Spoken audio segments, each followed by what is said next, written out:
for coming. I know it's pretty outside. It's nice and warm, and I was afraid nobody was going to show up today, but we had a good crowd. We had a great crowd today, so thank you.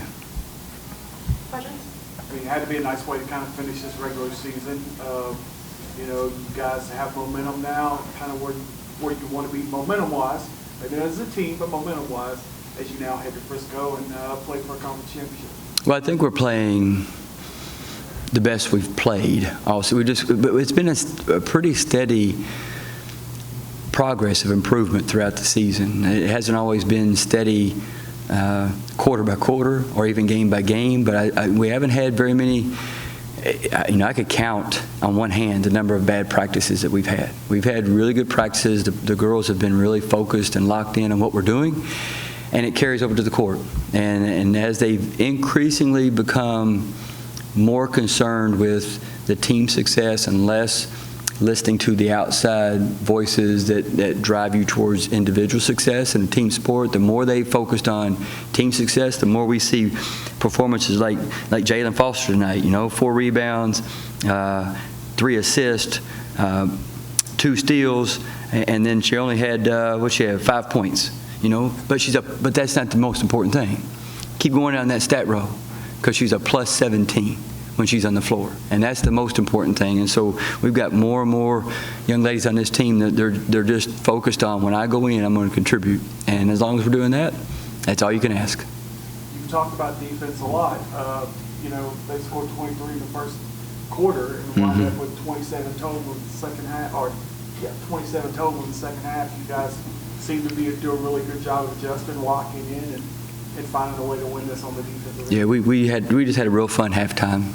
We just we just handed out ice cream sandwiches and took a little break. But now they came out, they were locked in, and really Teresa Faustino and Lexi Mead really did a spectacular job with their on-ball defense without fouling, made it difficult to run offense for North Texas. And then Jalen and Karis and Maya were doing a great job in there as well, behind them. And so I felt like, you know, there were still times they got the ball too deep. There were still times we still got out rebounded, but we didn't let that rebound margin grow. We didn't shrink it, but it didn't grow. It stayed the same in the second half. And so that's a positive, at least for the second half compared to the first half. And so, you know, we just keep working on that defense and keep trying to get better at it, and really trying to make sure that we base our effort and intensity on the getting stops and being disruptive, and not on our offensive production. So the offense will come and go, but if we can make sure that defense is solid, it gives us a foundation to keep playing from.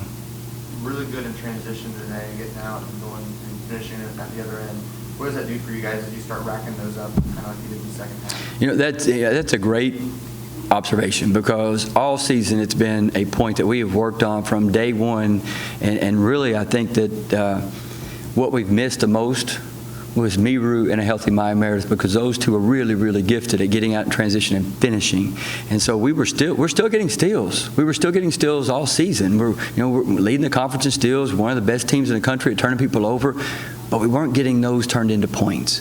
And so we're getting a little bit better at getting out in transition and making sure those steals and turnovers that we force result in more easy baskets. And so as we continue to improve, we're not, hopefully, knock on wood, we're not going to get worse at that. As long as we continue to improve and get better at that, we're going to see more easy points, and we'll have these runs where the other team exhausts their timeout before the last minute, and that's something that we take a little pride in. It seems like your depth kind of wore them down late too. I know they played 10 players, but it seemed like at the end of the game, you guys were still kind of had a little bit left in the tank, and it looked like maybe their tank was starting to. Macy Blevins gave us huge minutes today. She was important out there. Josie Gilvin was important out there as well. Hope Savory came out. We have a lot of players that contribute, and some nights, I didn't even get Josie back in the game in the second half. It just, Karis was playing well. We really needed some size, not just height, but we needed some strength in there, and Karis and Jalen were giving us a little bit of that in there, and so I didn't get Josie back in.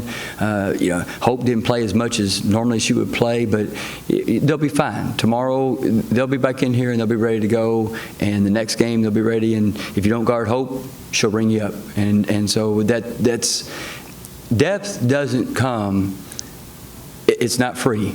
There's a price to pay. And so you have to give players opportunities. You have to trust them. You have to give opportunities to play through mistakes. And you've got to be consistent, not necessarily consistently the same number of minutes, but they've got to know that they're going to come off that bench and get in the game. You can't wait until you need depth to play depth. And so we work on that all season, all year long. And so, the game plan is that that's going to pay off next week. That's the game plan. So. It's been like the Cares album. You had a great game, right? They had a great Mm-hmm. game today. You kind of talked about a progression through the season now. It's been kind of a rough season before, but what's her, what's been through a coach's eyes, what's been her progression like? The rough part, she probably feels like the rough part has not been playing. The rough part was she was injured.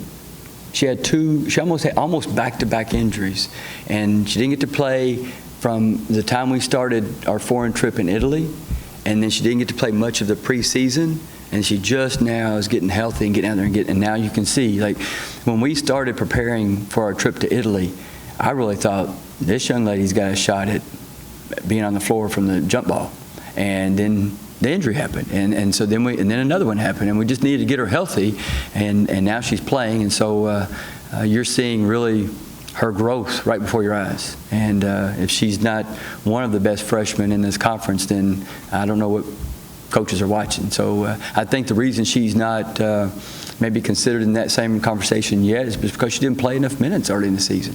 But you don't have to be a basketball coach or a sports reporter to look out there and say, that kid's good. And she's going to keep growing.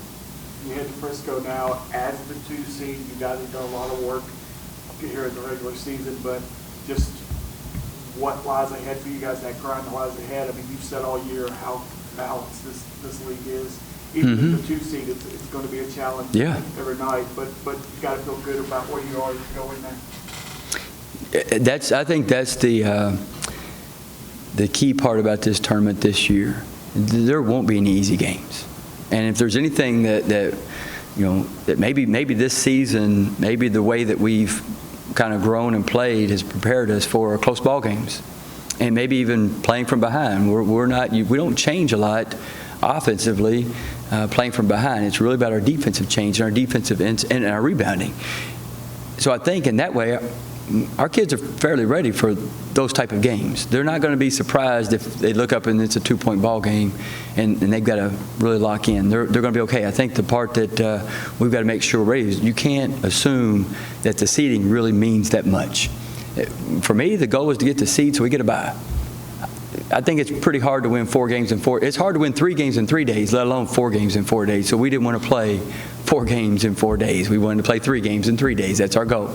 And so the seeding outside of that, it just doesn't mean anything. You get a bye, and then you got to play. And so I think we're going to play either North Texas or UAB. Those are the two. We could play North Texas again. We could play UAB.